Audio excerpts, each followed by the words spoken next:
Here we go on day 3 of the RedBull roManiacs. And he who thought there is an easy day at the roManiacs is wrong. The toughest Enduro rally in the world is just full of surprises. The third stage is packed with steep climbs where both the experts and the pros are struggling. Crashes are pre-programmed, but the roManiacs are indestructible.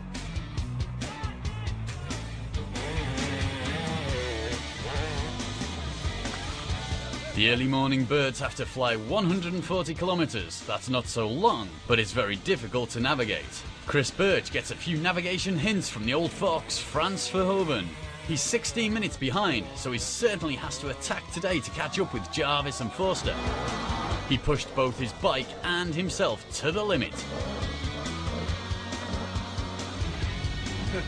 Gerhard Forster is only 1 minute behind Graham Jarvis, and he knows he is the better navigator.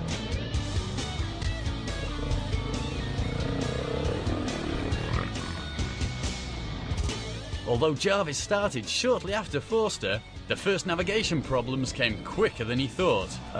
Where did Forster go? Graham's riding skills are incredible. He's been in world-class trials for many, many years.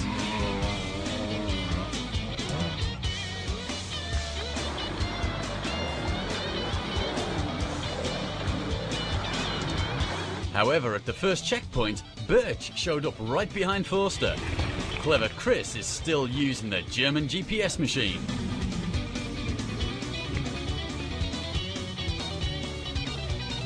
And Graham also catches up with the leaders.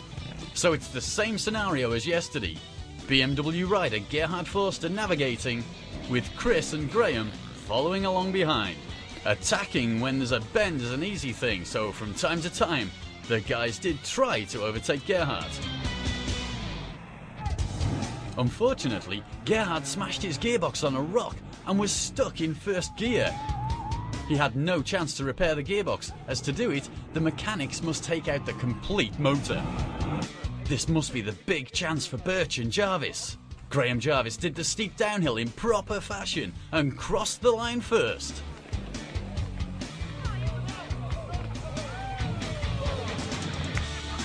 Shortly after, Chris Birch was sliding down the same hill and finished with a brave jump. Besides only having first gear, Forster arrived much sooner than expected.